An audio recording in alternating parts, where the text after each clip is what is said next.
All right, guys. Let's move on to the NBA. The Suns reportedly mulling over their future with Chris Paul.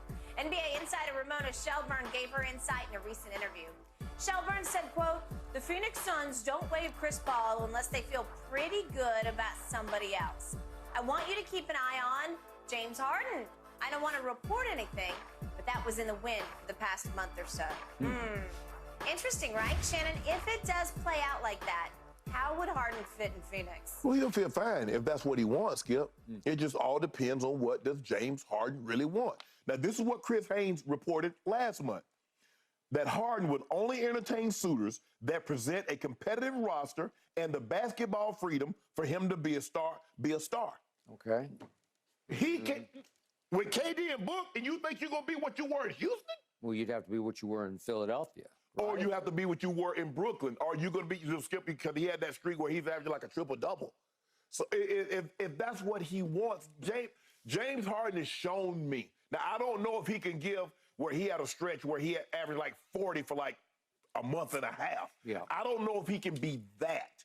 But he's shown me that with other stars, he can swallow enough of his ego, not need to give you 35, 40, but can give you 22, 23, 8, 9, 10 assists, 7, 8 rebounds. He's shown he can do that. Does he still want to do that? What's important to James at this juncture, Skip? What's important to him? He's already a top 75 player. Yeah. He's already won an MVP. Yeah. He's made money. You know, maybe his lifestyle makes it conducive for him to try to get a little bit more money. It's possible. But that's what it comes down to, Skip. What's James Harden for? 33? So he's probably been in the league, 14 years? He'll play at 34. He'll play at 34. So he's been in the league 13, 14 years. Yeah. So he took a put. I don't know, Skip. It's kind of hard for me to take a pay cut 1 year for $15 million and not try to recruit some of that back on the. Now you never get money back. You can just get, make a big, but you're not getting $15 million back. Yeah. So what's important to James Harden? Yeah. Winning a championship. Well, I think his best option is either go to Phoenix or stay where he is. If he wants to be what he once was in Houston and make a lot of money, maybe returning to Houston is what he needs to do. Okay. Allow me to say about Ramona. She's very good at what she does. Yeah. And she's plugged in. So I'm giving this credit. She said, I'm not reporting this, but I'm giving it credibility as a real possibility because I loved what she said about Phoenix has to have a plan in place. Right. They're not just going to say, bye, Chris, without having thought it through. We're going to replace him with the list that we had of possible replacements. They all required trades. And you never know, man. Right. I mean, can you? Right. Can you get who you want? Can you improve on Chris Paul? Well, you're trying to trade him to us. Well, if he's so good, why are you not keeping him? Okay. But I'm talking about if you just waive him. Oh, yeah, you can waive him, or you can trade him. I mean, a Mike Conley, or maybe you could do a sign and trade with the Lakers for I think D'Lo's a free agent, so I don't know. Yeah. Maybe that's what you want to do, a sign and trade. But like I said, Skip, if you think about it, Conley's 36. It's not like Conley's 27. No. He's on the other side. Terry Rozier, he plays the point, but he's really a two masquerading. Yeah. James Harden wears me out when I'm rooting for him as I was rooting for the 76ers because I picked him to win the East. Right. You just can't depend on him. You can't trust him in the biggest moments. And he has a long and bloody history of coming up small in playoff games that we talked about. He's also capable of going for 50 on any given night when you dare him to. Hence the 2 40-point games that he had against Boston. That's what I'm saying. He has perimeter genius to him, and even though he doesn't look the same, even though he's lost a step, even though he sometimes looks like the oldest about to be 34-year-old on the planet, or at least in basketball sense. Yeah. He led the league in assists. It had a lot to do with the guy who won the MVP, but you can also argue that's one of the reasons why he won the MVP. Okay. Which comes first, chicken or egg? So could he run the point for the Phoenix Suns between those two wings? Yeah, sure. Sure he could.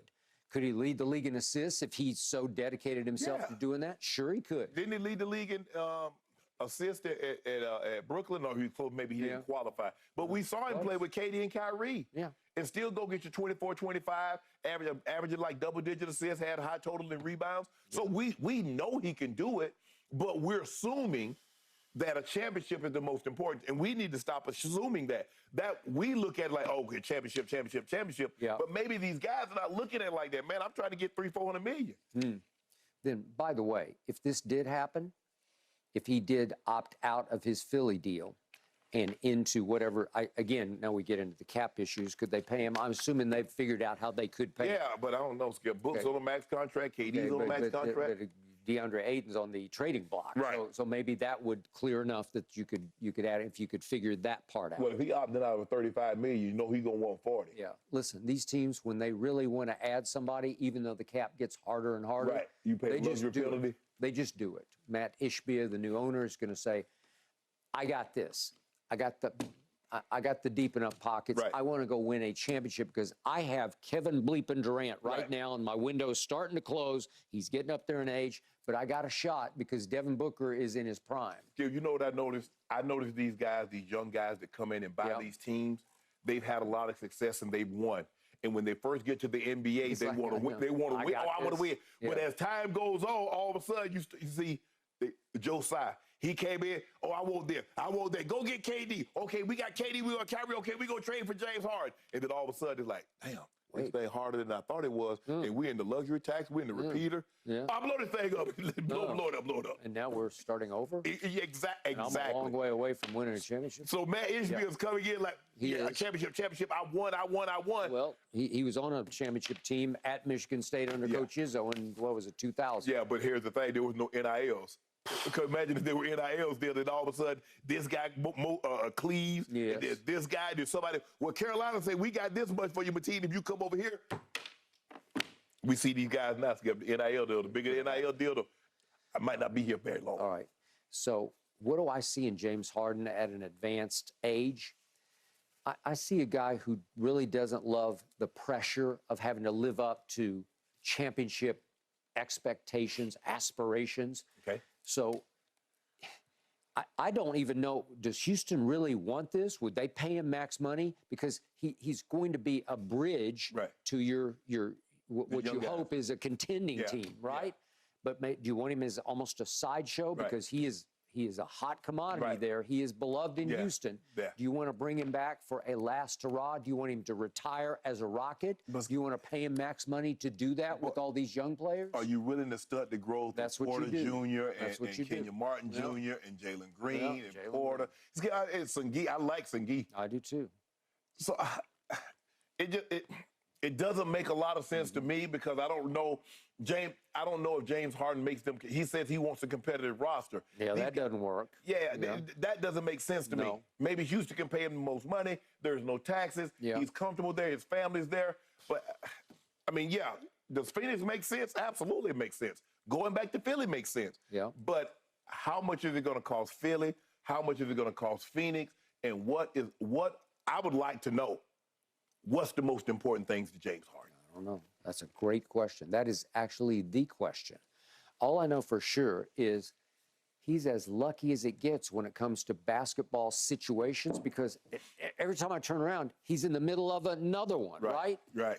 He had all kinds of, he had Chris in Houston, and then he had Russ in Houston, and then he goes up and he had Dwight Howard in Houston. Dwight Howard, that's another good one. And then he goes up with Kevin and Kyrie, and it blows up. We know all that story. Yeah, he been in some ideal situation.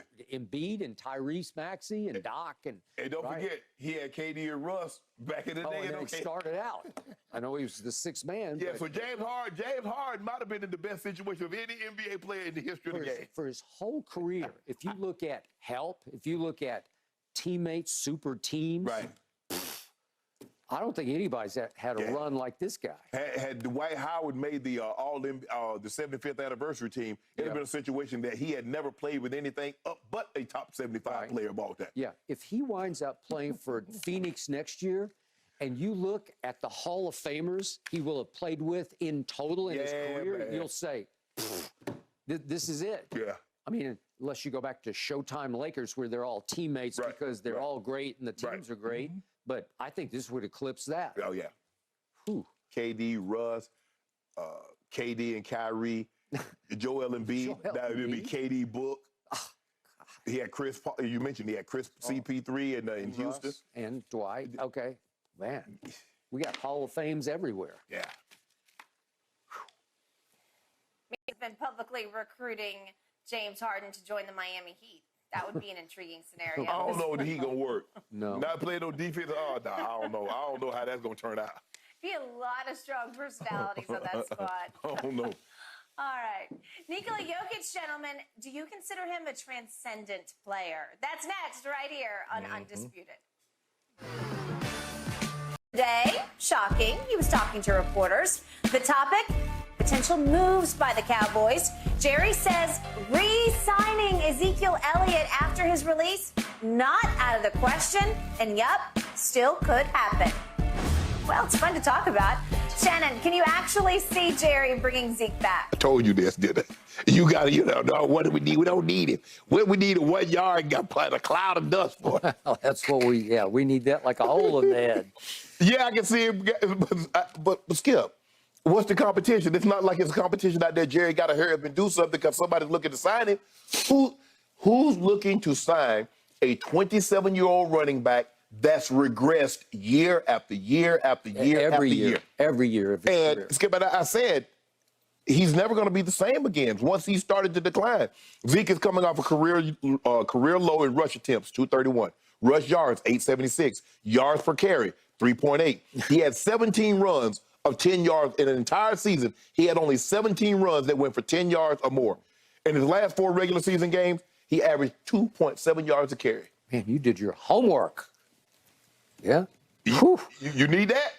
I don't want any of that. You told me you got Turpentine, you got Deuce Vaughn, Yeah. you say Pollard's gonna be back, full strength, you sign Rojo.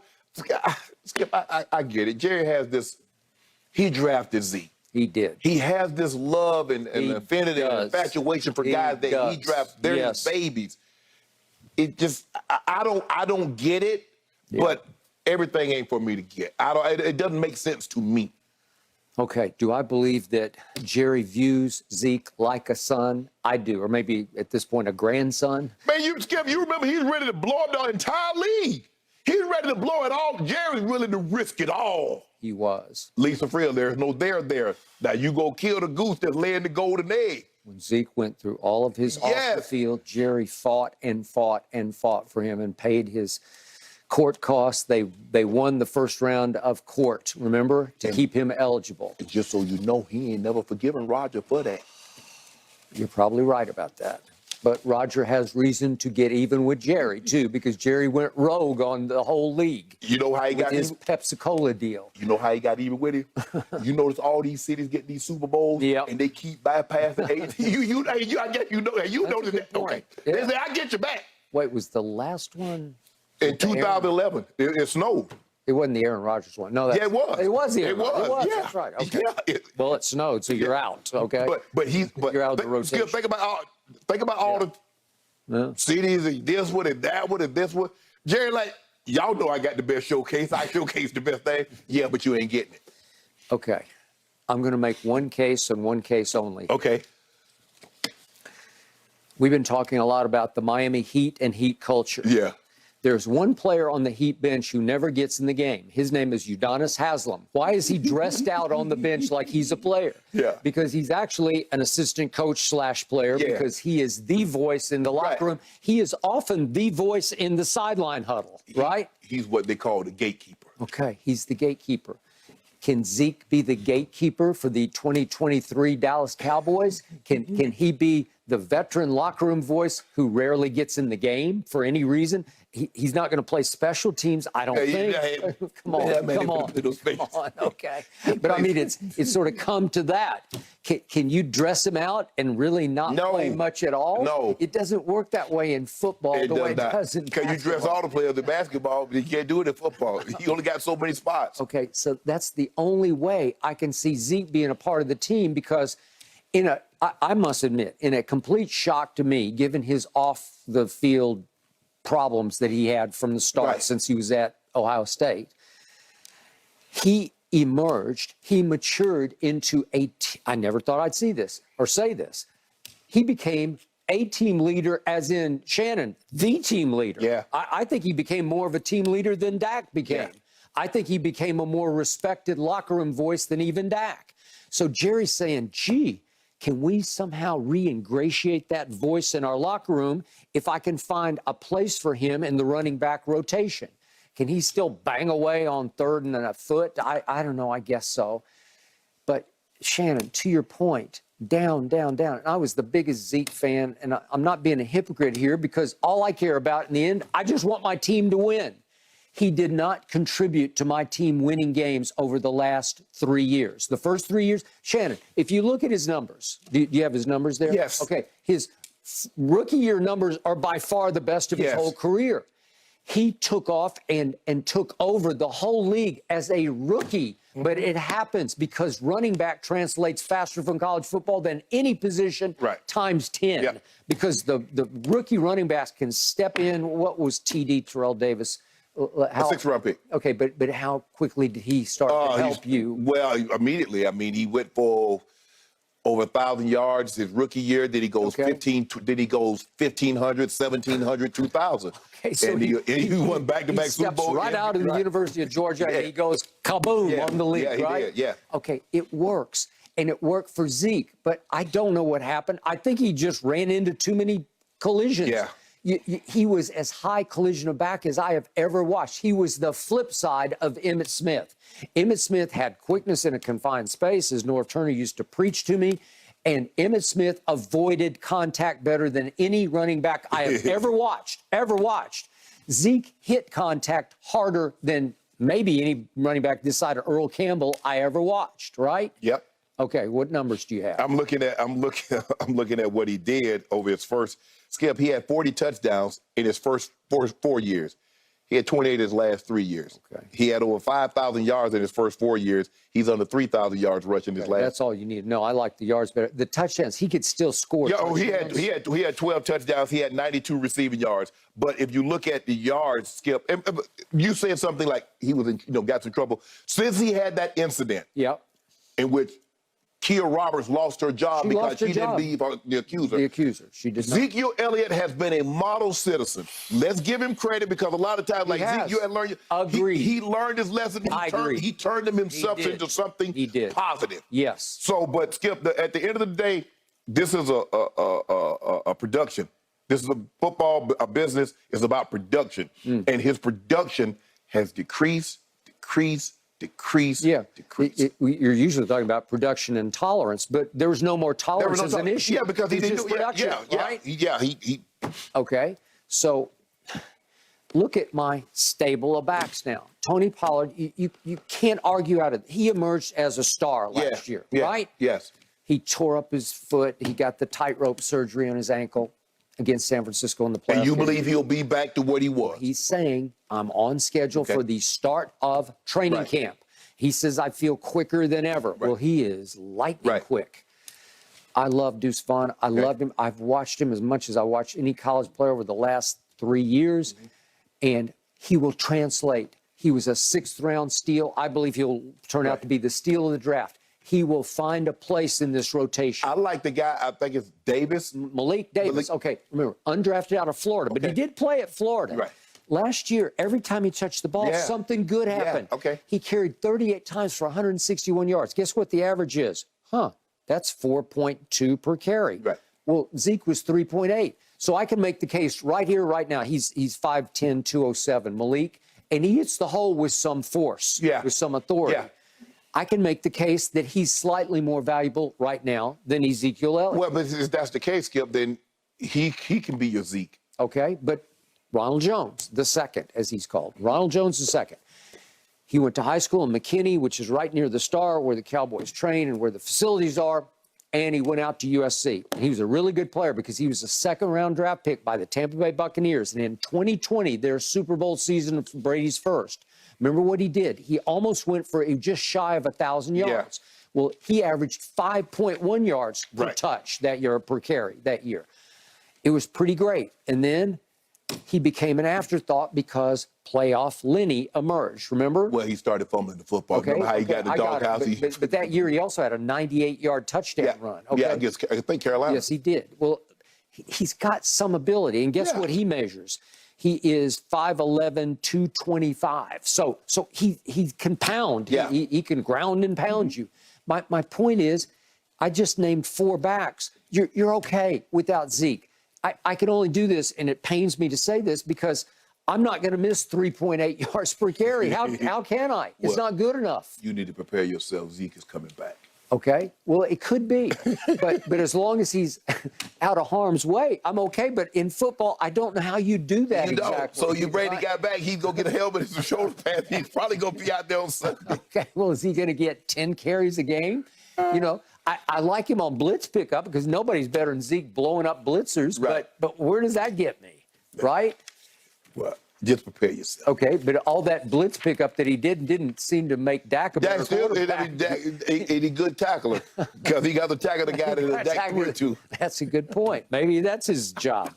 He's the designated tackler on offense. Okay, great. Beautiful. Zeke's social media profiles, guys, still say America's team, Dallas Cowboys. He's Yeah, you never see that changed again? it. Yeah, great. Okay.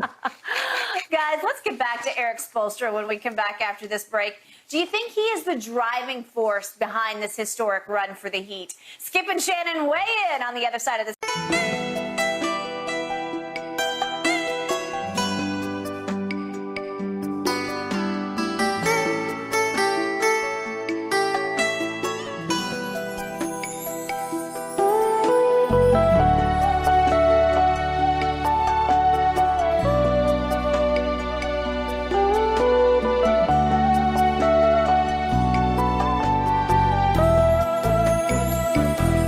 Dẫu mà trời còn làm mưa lâu dài, giọt buồn giọt tuổi đêm ngày, cây cột mẹ ruồi mãi lá nghèo cũng đừng dột xiêu.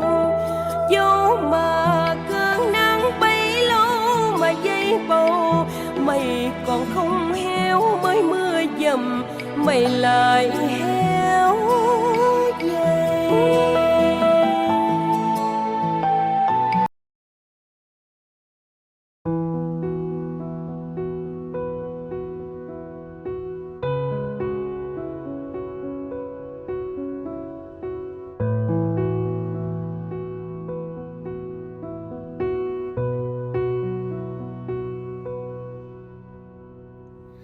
Ai mang hết kỷ niệm ngày con thương, ai như áng mây buồn vội vàng buông ý câu thề, ai nhung nhớ ta một vùng trời ngồi ngóng đợi. Ngày còn thương em ơi nếm bên ta, chiều hoàng hôn hai đứa ngước cao ước nguyện rằng một mai đời này đổi thay vẫn thể bên nhau chung bước. Em như cánh chim trời ở nơi nào, ta như nét buồn vội.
move on to the NBA. The Suns reportedly mulling over their future with Chris Paul.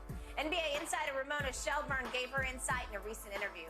Shelburne said, quote, "The Phoenix Suns don't waive Chris Paul unless they feel pretty good about somebody else. I want you to keep an eye on James Harden. I don't want to report anything, but that was in the wind for the past month or so." Interesting, right, Shannon? If it does play out like that, how would Harden fit in Phoenix? Well, he'll feel fine if that's what he wants, Skip. It just all